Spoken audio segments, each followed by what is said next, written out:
आइए शुरू करते हैं न्यूज पथ पर सफर और सबसे पहले ऐसी तस्वीरें आपको दिखाते हैं जिनका जिक्र सरे रहा है। ये तस्वीरें सुर्खियों में भी है और सोशल मीडिया पर भी है। इनसे आपका बाखबर होना बेहद जरूरी है क्योंकि चौराहे पर इन्हीं की चर्चा है। बागेश्वर धाम के प्रमुख आचार्य धीरेन्द्र शास्त्री को अपना प्राणनाथ बताने वाली शिवरंजनी तिवारी ने शादी की अटकलों पर बड़ा बयान दिया। मध्य प्रदेश के छतरपुर पहुंची शिवरंजनी ने बताया कि शादी को लेकर उनका कोई संकल्प नहीं है। शिवरंजनी के मुताबिक वो कैंसर का इलाज करने वाली डॉक्टर बनना चाहती है और यही आशीर्वाद लेने के लिए वो बालाजी के दर्शनों के लिए छतरपुर पहुंची।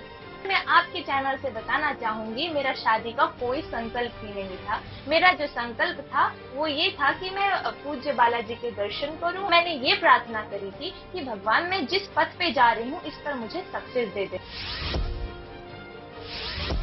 कावेरी नदी का पानी तमिलनाडु के त्रिची में मोकोम्बू डैम पहुंचा तो किसानों ने इसका जोरदार स्वागत किया। उन्होंने पानी पहुंचने पर वहां फूल बरसाए, साथ ही पूजा पाठ भी किया। ये पानी अब किसानों के लिए खेती में काफी मददगार साबित होगा। ऐसे में ये किसान पानी पहुंचने पर काफी खुश दिखे। बिहार के कटिहार में एक गाड़ी से गिरे आम और शराब की बोतल्स को लूटने का वीडियो सोशल मीडिया पर वायरल हो गया। आरोप है किसी गाड़ी में आम की आड़ में शराब छिपाकर ले जाई जा रही थी, लेकिन रास्ते में गाड़ी पलट गई। इसके बाद आम के साथ शराब की बोतल्स भी सड़क पर बिखर गईं। फिर आसपास के कई लोग इसे लूटने में जुट गए। वहीं गाड़ी का ड्राइवर वहां से भाग निकला क्योंकि राज्य में शराबबंदी कानून लागू है, यानी यहाँ शराब बेचने पर पाबंदी है। यूपी के इटावा में बाइकों पर स्टंट करना कुछ युवकों को महंगा पड़ गया। दरअसल ये युवक कुछ बाइकों पर सवार होकर जा रहे थे। इसी दौरान उनमें से एक युवक ने चलती बाइक पर स्टंट किया तो कईयों ने हेलमेट तक नहीं लगाया। बाद में ये वीडियो गाने के साथ सोशल मीडिया पर शेयर किया गया, जिसके बाद पुलिस ने इनका 15,000 रुपए का चालान काटा। वहीं इटावा में ही एक और मामले में महंगी कार पर स्टंट करने पर एक युवक को पकड़ लिया गया, साथ ही कार को भी जब्त किया गया। स्टंट करने वाले या अपने आप को जो असावधानी से गाड़ी चलाते हैं वो या शराब के नशे में तेज रफ्तार से या बिना सीट बेल्ट लगाए, बिना हेलमेट लगाए जो गाड़ियां चलाते हैं, तो आपके माध्यम से यही अपील करना चाहूंगा कि लोग सावधानी से गाड़ी चलाएं और निश्चित तौर से अपने जीवन के मूल्य को समझें, अपने परिवार के मूल्य को समझो और अपने परिवार के मूल्य समझेंगे तो अपने जीवन के मूल्य को भी समझेंगे।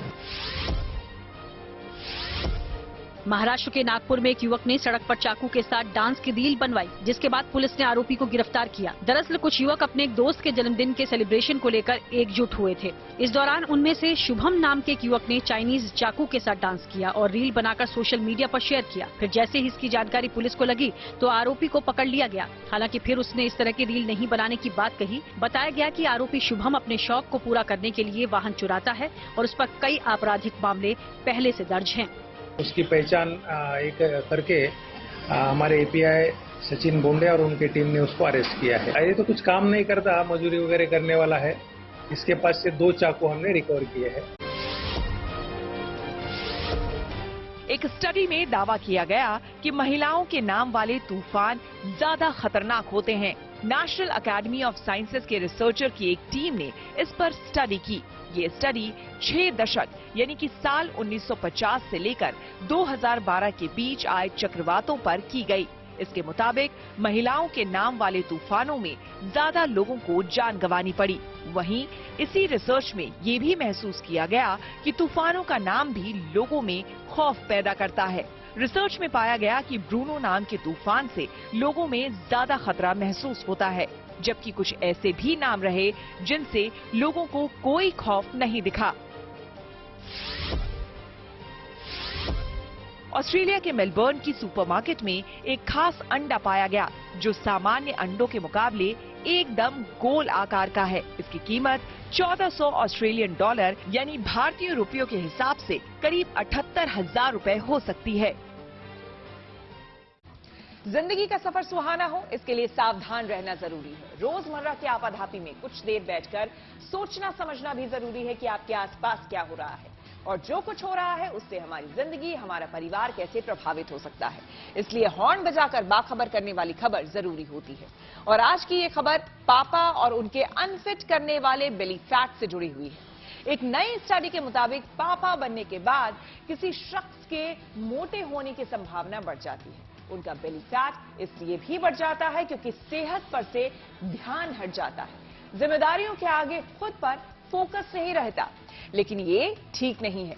अगर पापा का वजन ज्यादा होगा और सेहत खराब होगी तो इसका असर बच्चों पर भी होगा। इसलिए इस फादर्स डे पर जरूरी है कि पापा की बेली फैट को लेकर हॉर्न बजाया जाए।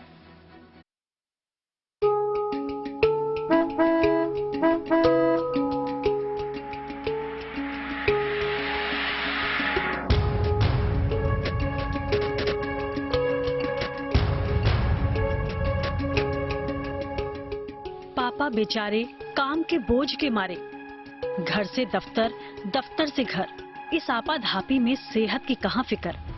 पापा होने की चुनौती भारी, इसलिए हर वक्त भागम भागी, कभी घर में खाया कभी बाहर। एक्सरसाइज करने की भी छूट गई आदत। वैसे तो पापा को बच्चों की खुशियों की बहुत है चिंता, लेकिन खुद के लिए उनको वक्त कहाँ मिलता है। बेटी हो या बेटा, उसकी जरूरत की हर चीज का ध्यान रखते हैं। बच्चों के भविष्य को ध्यान में रखकर पैसा कमाते जा रहे हैं, लेकिन क्या करें, इसी चक्कर में बेचारे मोटे होते जा रहे हैं। शादी से पहले तो हैंडसम हुआ करते थे, लेकिन पापा बनते ही पेट पर चर्बी क्यों बढ़ने लगी? इस सवाल को भले ही कोई हंसी में टाल दे, लेकिन ये हंसी मजाक की बात नहीं। एक नई स्टडी बताती है कि किसी कुंवारे की तुलना में पापा के पेट की चर्बी जमा होने का खतरा ज्यादा होता है और इसका नुकसान भी उठाना पड़ सकता है। इसलिए जरूरी है कि फादर्स डे पर पापा के पेट की चर्बी कम करने के लिए हॉर्न बजाया जाए।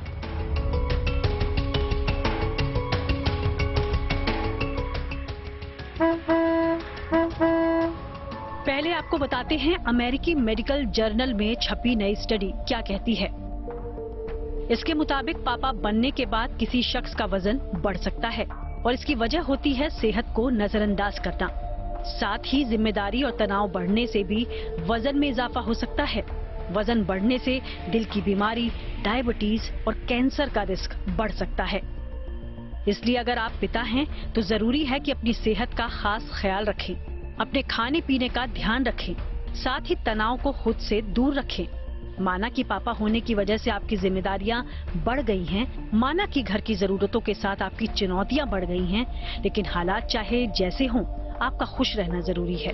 इसलिए अपने शौक को फिर से जिंदा कीजिए, आलस छोड़िए, रोज फिजिकल एक्टिविटी कीजिए, योग कीजिए, दौड़ लगाइए और पूरे जतन से अपना वजन कम कीजिए, नहीं तो इसका खामियाजा उठाना पड़ सकता है। कई स्टडीज में दावा किया गया है कि मोटे माता पिता के बच्चों का भविष्य भी वजन के रूप में ज्यादा होता है। ज्यादा वजन हार्मोन और मेटाबॉलिज्म को प्रभावित करता है और इसका असर बच्चों तक जा सकता है। इससे डायबिटीज और दिल से जुड़ी बीमारियों का खतरा बढ़ जाता है।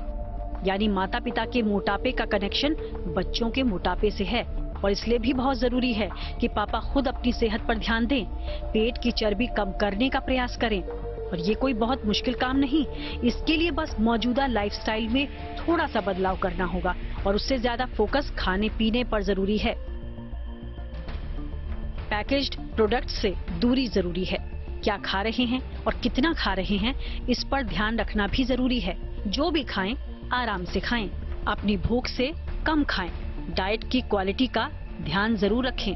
खाने में विटामिन ए, डी, ई, सी और बी कॉम्प्लेक्स को शामिल करें। खाने के साथ इस बात पर नजर रखें कि पानी कितना पी रहे हैं। 2.5 से 3 लीटर पानी पीने की सलाह दी जाती है, जो हीट स्ट्रोक और दूसरे मेटाबॉलिक कंडीशन के लिए जरूरी है। तनाव दूर रखने के लिए पूरी नींद लीजिए। मेडिटेशन और योग भी इसमें कारगर साबित होगा। खुद को रिलैक्स करने के लिए परिवार के साथ क्वालिटी टाइम गुजारें। लेकिन सबसे जरूरी है कि रोज कम से कम 30 मिनट एक्सरसाइज करें। वॉकिंग, स्विमिंग और जॉगिंग करना फायदेमंद होगा। लगातार कुर्सी पर बैठने की आदत को नजरअंदाज करें और हाँ, हर 30 से 40 मिनट बाद कुर्सी से उठ जाएं और शरीर को स्ट्रेच करें। काम के दौरान ये तरीका अपनाएंगे तो आपको इसके फायदे तुरंत दिखने भी लगेंगे। खाने पीने में सावधानी और फिजिकल एक्टिविटी के जरिए पापा के पेट की चर्बी कंट्रोल हो सकती है। इसलिए जरूरी है लाइफस्टाइल में बदलाव किया जाए और फादर्स डे पर इसकी शुरुआत करके बच्चों को उपहार दें। जो लोग पेट और कमर के आसपास की चर्बी के खतरों से वाकिफ नहीं, उनके लिए सावधानी वाला हॉर्न जरूर बजाएं। Bureau report, good news today.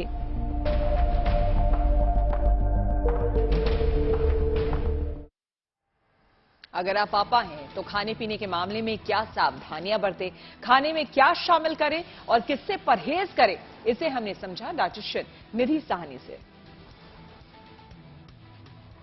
अक्सर ये देखा गया है कि फादर्स का वेट सिंगल मेल के कंपैरिजन में कुछ ज्यादा होता है।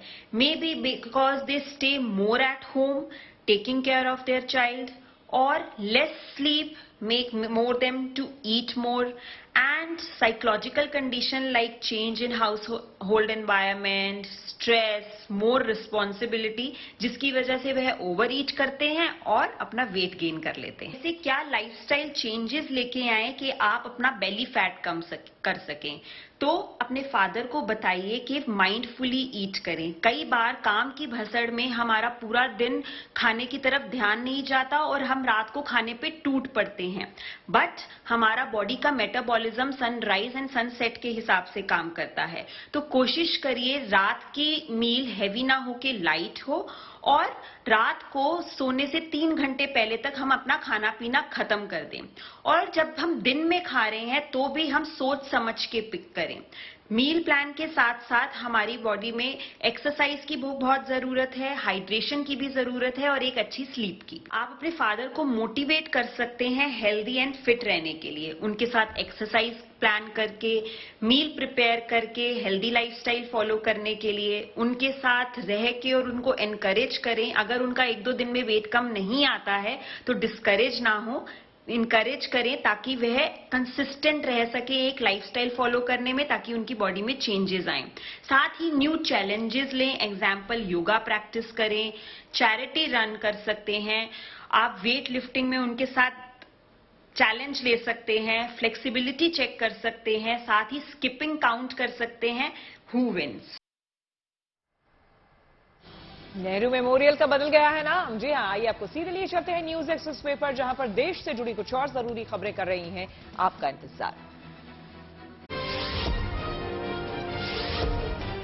गुजरात और दूसरे राज्यों में तूफान बिपरजॉय आने के बाद राहत और बचाव अभियान चलाया गया। हालांकि इस तूफान से राज्य में संपत्ति का भारी नुकसान हुआ। इस दौरान सैकड़ों पेड़ गिर गए, वहीं हजारों गांवों में बिजली अब भी ठप है।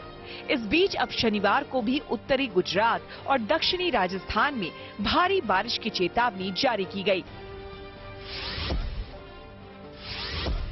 जम्मू कश्मीर के कुपवाड़ा में पुलिस और सुरक्षा बल को बड़ी कामयाबी मिली। उसने घुसपैठ की कोशिश नाकाम करते हुए 5 आतंकियों को ढेर कर दिया। सूत्रों के मुताबिक इन्हें काफी एडवांस ट्रेनिंग दी गई थी। इतना ही नहीं, आशंका है कि ये आतंकी पाकिस्तान अफगानिस्तान बॉर्डर पर गुरिल्ला वॉर में भी शामिल रहे।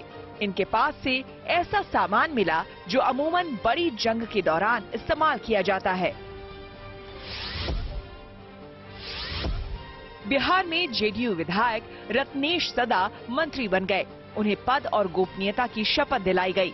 वहीं शपथ ग्रहण समारोह के बाद सीएम नीतीश कुमार ने हिंदुस्तानी आवाम मोर्चा के नेता जीतन राम मांझी के महागठबंधन से अलग होने पर खुशी जताई और कहा, अच्छा है कि अब विपक्ष की बैठक में अंदर की बातें बीजेपी तक नहीं पहुंच पाएंगी। पिछले दिनों मांझी के बेटे संतोष सुमन ने मंत्री पद से इस्तीफा दे दिया था। दिल्ली के नेहरू मेमोरियल का नाम बदल दिया गया। अब इसका नाम prime ministers museum and society होगा। Nehru memorial museum and library की बैठक में ये फैसला हुआ। राजस्थान के अलवर में मंत्री टीकाराम के भतीजे रोहित जोली की कुछ रील्स वायरल हो गई। इसके बाद कुछ लोगों ने सोशल मीडिया पर आरोप लगाया कि इस वीडियो में रोहित की वीआईपी वाली हनक दिख रही है, क्योंकि वो इसमें कुछ पुलिस वालों और गनर के साथ भी नजर आए। नीतीश कुमार का फोकस अभी विपक्षी एकता पर है, लेकिन इसका मतलब ये नहीं है कि बिहार के सियासी समीकरण पर उनकी नजर नहीं। आखिर बिहार में जेडीयू की जीत से ही केंद्र में नीतीश की भूमिका तय होगी। इसलिए जीतन राम मांझी के जाते ही नीतीश कुमार दलित वोट बैंक को साधने में जुट गए।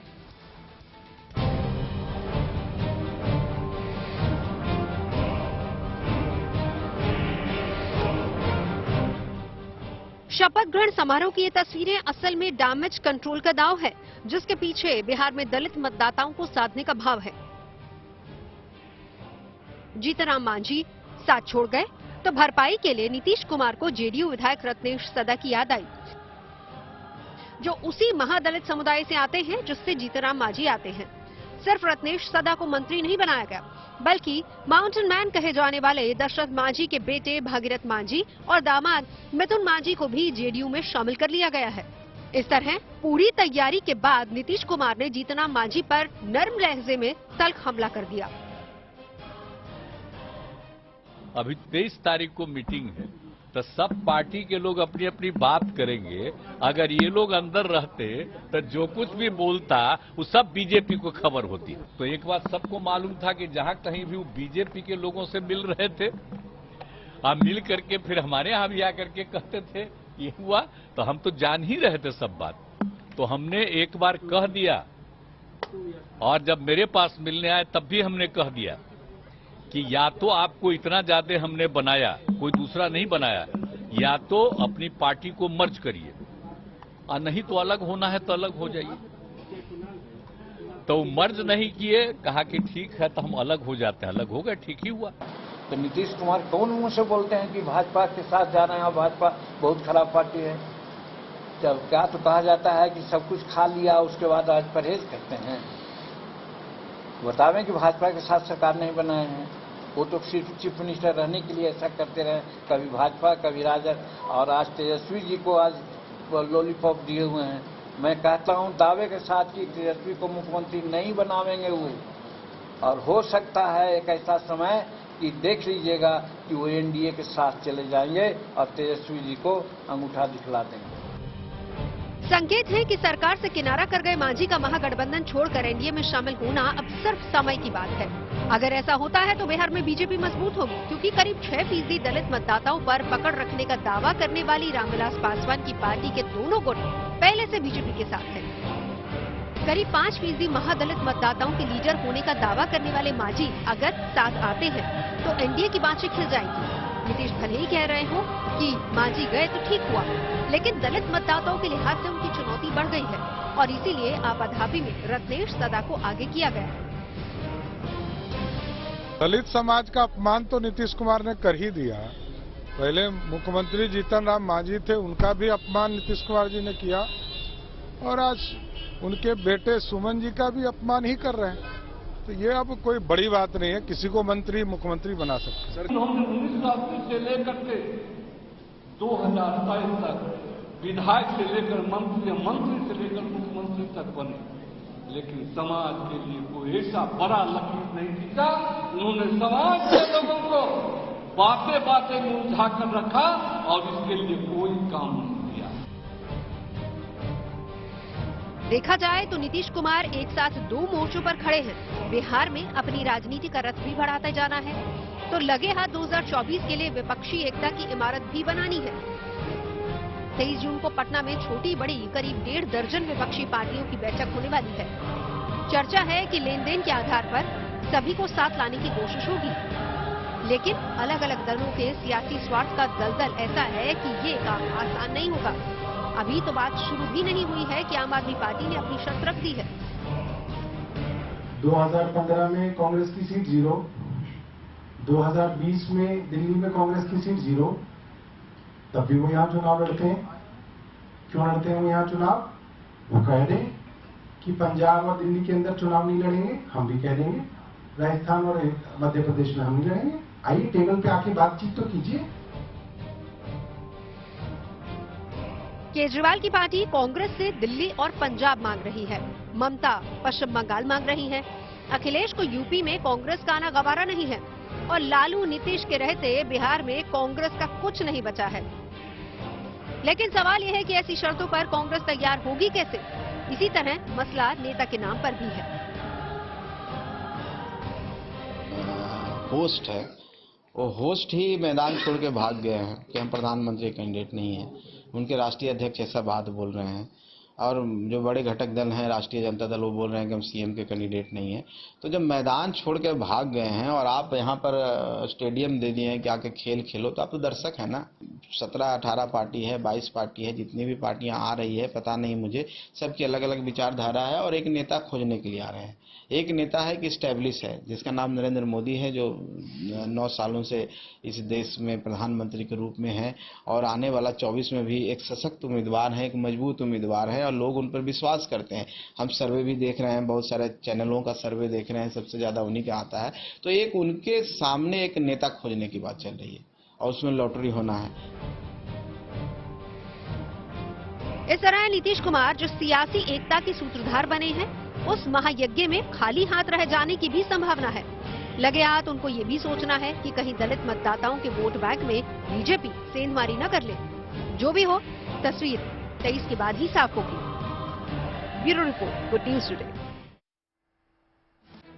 और न्यूज पथ पर आगे धन बाजार, जहां शेयर बाजार से लेकर कारोबार तक की सभी अहम खबरें होती है और इसका सीधा रिश्ता आपकी आमदनी आपकी जेब से होता है। तो तेज रफ्तार खबरों के बीच ये जरूरी खबरें छूट न जाए, इसलिए आपको सीधे लिए चलते हैं धन बाजार।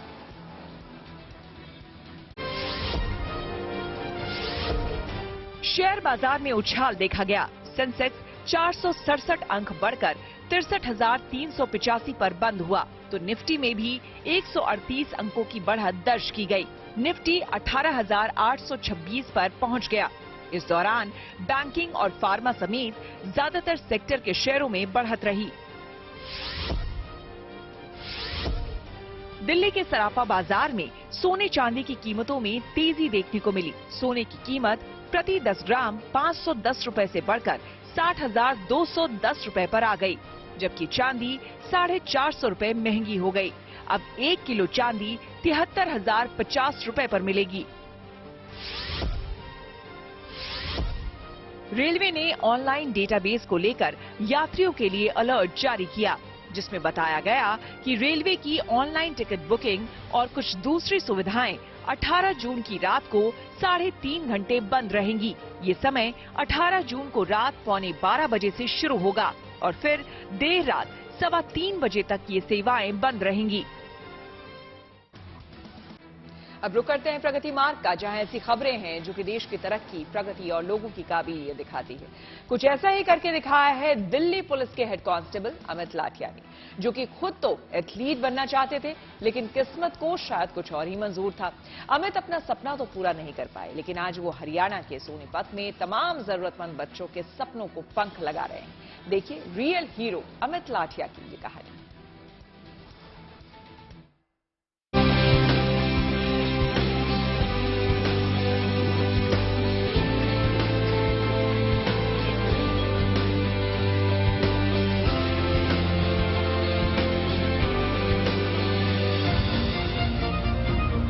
ये तैयारी सपनों को पंख लगाने वाली है। देखने में भले ही ये क्लासरूम छोटा है, लेकिन इस क्लासरूम से निकलकर अब तक करीब 120 बच्चों ने सफलता की सीढ़ियां चढ़ी हैं। सोनीपत में बच्चों को मुफ्त शिक्षा देने वाले अमित लाठिया दिल्ली पुलिस में हेड कांस्टेबल हैं और नौकरी के साथ साथ जरूरतमंद बच्चों को पढ़ाते भी हैं। अमित बचपन से ही एथलीट बनना चाहते थे, लेकिन गरीबी और आर्थिक तंगी के चलते अमित का ये सपना पीछे छूट गया और हालात ऐसे थे कि पढ़ाई के लिए अमित को चाय की दुकान पर भी काम करना पड़ा। जब मैं स्टडी कर रहा था, मैं एक नेशनल प्लेयर का, एथलेटिक्स का और कबड्डी का प्लेयर रह चुका हूँ। इसी दौरान परिवार की हालात काफी वीक हो गए थे, सिचुएशन खराब हो गई थी, तो जिसके चलते मैंने 3 महीने चाय की दुकान पर काम करना पड़ा था। मैं उस टाइम को अपना गोल्डन टाइम मानता हूँ लाइफ का। गरीबी का जो टाइम होता है वो आदमी के इंसान लाइफ में बहुत कुछ सिखाने को ले आता है। हालांकि मुश्किल हालात का सामना करते हुए अमित ने अपनी पढ़ाई भी पूरी की और दिल्ली पुलिस में भर्ती हो गए। लेकिन अमित ने जिन परिस्थितियों में पढ़ाई की, उससे उनको अंदाजा हो गया था कि इस देश में कई ऐसे बच्चे हैं जो पढ़ना तो चाहते हैं, लेकिन विपरीत हालात की वजह से पढ़ नहीं पाते। यही बात अमित की जिंदगी का जैसे मिशन बन गई। तो जब मैं चाय की दुकान पे काम करता था, तो तब मैंने एक रिक्वेस्ट करी थी, भगवान से प्रार्थना की थी कि हे भगवान, अगर मैं गवर्नमेंट जॉब पे लग जाऊंगा तो भविष्य में किसी अमित को चाय की दुकान पर काम ना करना पड़े, क्योंकि बहुत सारी परेशानियां वहां पे आती हैं। अमित ने मेहनत और लगन के दम पर खुद को इस काबिल बनाया कि आज वो करीब 200 बच्चों को गोद ले चुके हैं और इन बच्चों के रहने, खाने और पढ़ने का अमित पूरा इंतजाम करते हैं। मैं कई बार लोन ले चुका हूं, कई बार कर्ज ले चुका हूं और मैं अपनी सैलरी का 100% बच्चों की एजुकेशन के लिए लगाता हूं।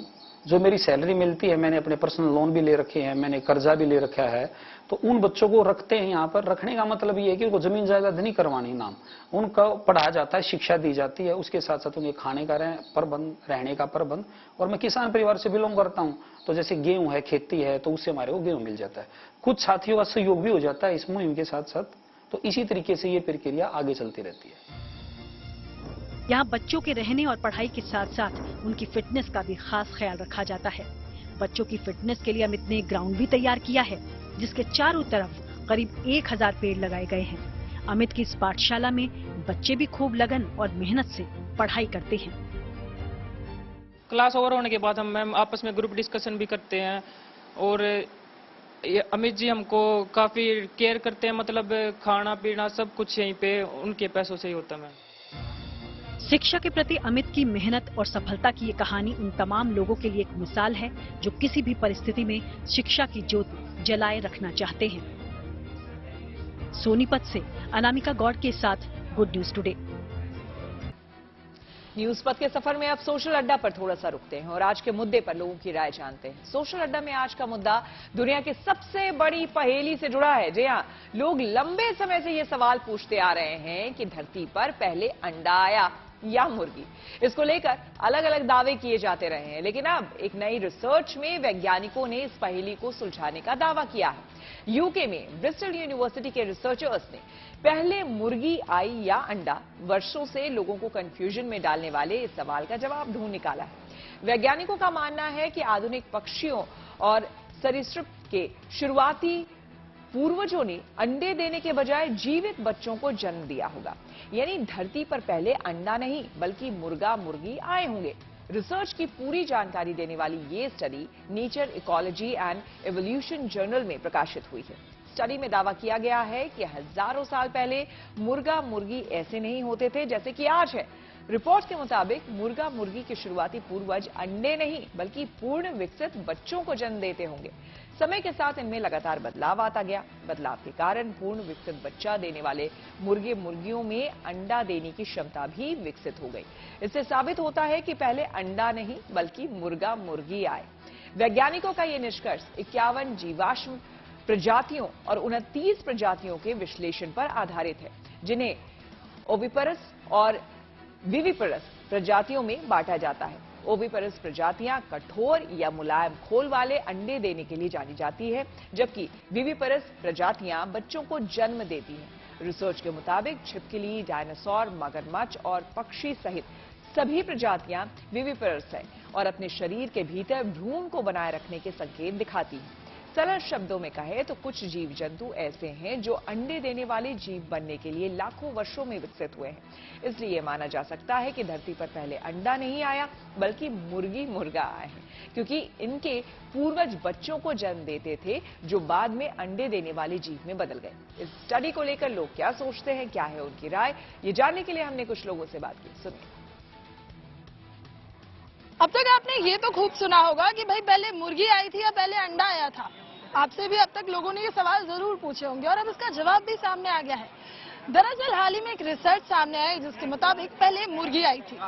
अब लोगों से जानना बहुत अहम हो जाता है कि लोग क्या मानते हैं, पहले मुर्गी आई थी या अंडा, और वो इस रिसर्च को कितना सही मानते हैं। आप बताइए, हम सब ने अपने बचपन में ये खूब सुना है, पहले मुर्गी आई पहले अंडा आया। आपको क्या लगता है पहले क्या आया? मुर्गी आई। पेरेंट्स के बिना तो बच्चा ही नहीं पाएगा। बिल्कुल, पेरेंट्स के बिना बच्चा नहीं हो सकता है। ये बचपन से बड़ा सुनते आए हैं हम लोग। कोई भी जब अपना IQ टेस्ट करने आता था बचपन में तो हमसे सबसे पहला सवाल यही बताता था, बहुत तेज हो तो ये बताओ पहले मुर्गी आई या अंडा। आपको क्या लगता है पहले क्या आया? आई थिंक मेरे ख्याल से मुर्गी आई होगी, क्योंकि सबसे पहले तो आदम और हव्वा है, उसी हिसाब से पहले मुर्गी आई होगी। बताइए, मुर्गी या अंडा पहले क्या आया होगा? मुर्गी आई होगी। मुर्गी आने पे ही अंडा होगा। बिल्कुल, लेकिन अक्सर लोग ये कहते थे कि अंडे के बिना मुर्गी कैसे आएगी, तो अब जब रिसर्च कहती है कि नहीं मुर्गी पहले आई होगी। बिल्कुल, पहले जो आया होगा मुर्गी और मुर्गा दोनों आए होंगे ना, उसके बाद अंडा हुआ होगा ना। बिल्कुल। आपके हिसाब से ये सही है? लॉजिक तो यही कहता है कि बिना अंडे के मुर्गी भी नहीं आ सकती। बिल्कुल, मुर्गी बिना अंडा भी नहीं आ सकती। अब बताओ, स्कूल में अब तक ये जोक सबने एक एक बार तो जरूर सुना होगा और क्रैक भी किया होगा कि मुर्गी पहले आई या अंडा पहले? मुर्गी आई है शायद, है ना? आप बताओ। मुर्गी ही आई है ऑब्वियसली, क्योंकि लिविंग ऑर्गेनिज्म सोशन से ही तो है, वहाँ पे पहले सब बने, ऐसे अंडा थोड़ी पहले आया होगा, तो मुर्गी आई थी। तो अक्सर जो एक चर्चा का विषय रहता था कि पहले मुर्गी आई या अंडा, उसका जवाब भी सामने आ गया है कि पहले मुर्गी आई थी। विजय रविकांत के साथ Neetu Jha, good news today. Public hoarding पर अमेरिका में बसने वाले भारतीयों के लिए अच्छी खबर है। अगले हफ्ते प्रधानमंत्री नरेंद्र मोदी के अमेरिका दौरे से पहले बाइडेन प्रशासन ने ग्रीन कार्ड को लेकर एक राहत भरा कदम उठाया है। आपको बता दें कि अमेरिका में स्थायी तौर पर काम करने और रहने के लिए जरूरी ग्रीन कार्ड की प्रक्रिया को आसान बनाने के लिए पॉलिसी गाइडेंस जारी किया गया है। US citizenship and immigration services की ओर से जारी किए गए पॉलिसी गाइडेंस में ग्रीन कार्ड के लिए पात्रता मानदंडों में ढील दी गई है। अमेरिका के इस कदम से आईटी सेक्टर में काम कर रहे हजारों भारतीयों को फायदा होने की उम्मीद है, जो कि लंबे समय से ग्रीन कार्ड मिलने का इंतजार कर रहे हैं। अमेरिका के ग्रीन कार्ड को परमानेंट रेजिडेंट कार्ड भी कहा जाता है।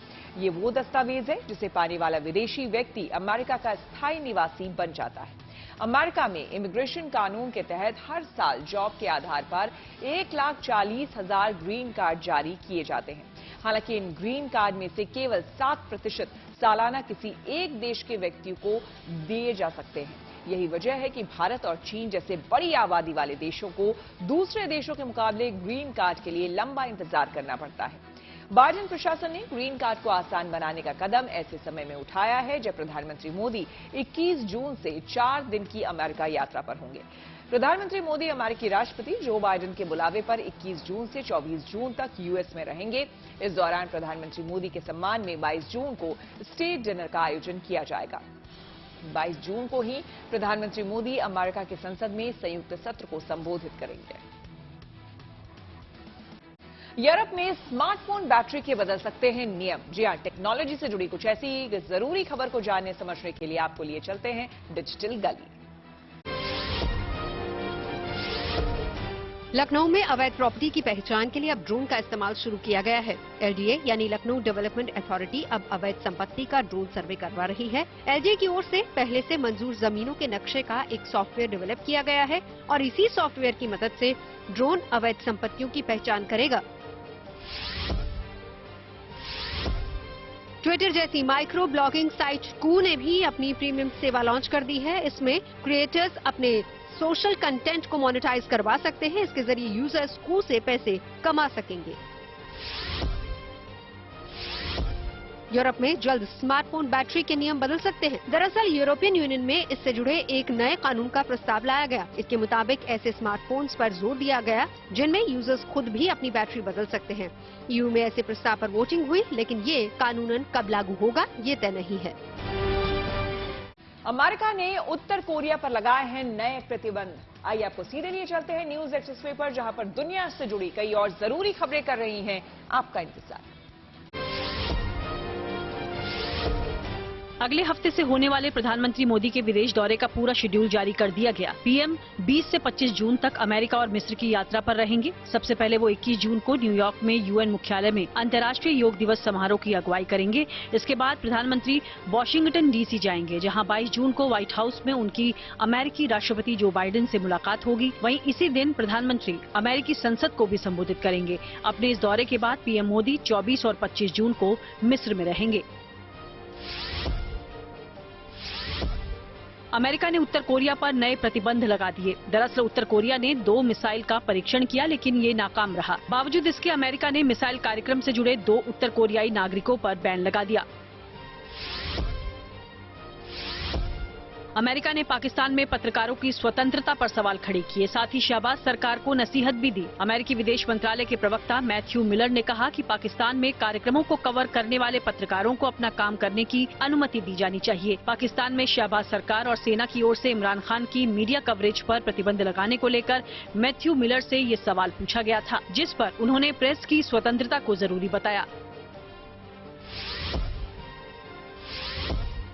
अमेरिका के टेक्सास में आए तूफान के बाद राहत और बचाव अभियान चलाया गया। दरअसल वहां काफी तेज तूफान आया, जिसकी वजह से कई जगहों पर हालात बिगड़ गए।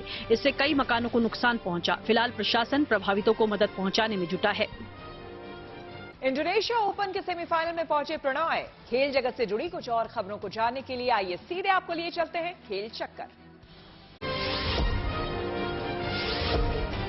टीम इंडिया के क्रिकेटर आर अश्विन ने एक इंटरव्यू में बताया कि वो वर्ल्ड टेस्ट चैंपियनशिप फाइनल से पहले संन्यास लेना चाहते थे। उन्होंने इसके लिए घुटने की चोट को वजह बताया। अश्विन के मुताबिक उन्होंने अपनी पत्नी पृथ्वी नारायणन से यहाँ तक कह दिया था कि बॉर्डर गावस्कर ट्रॉफी शायद उनकी आखिरी सीरीज हो सकती है।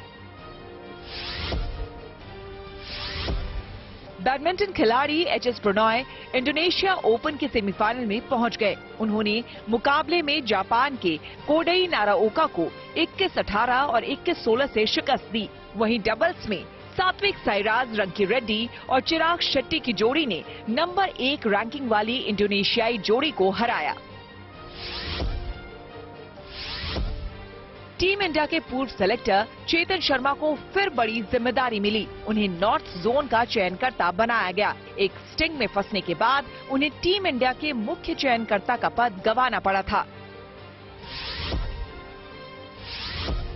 तीरंदाजी वर्ल्ड कप के तीसरे चरण के कंपाउंड इवेंट में अभिषेक वर्मा ने बड़ा उलटफेर किया। उन्होंने मुकाबले में दुनिया के नंबर 1 हॉलैंड के खिलाड़ी माइक शॉल्जर को शिकस्त दे दी। इसी के साथ वो टूर्नामेंट के सेमीफाइनल में पहुंच गए।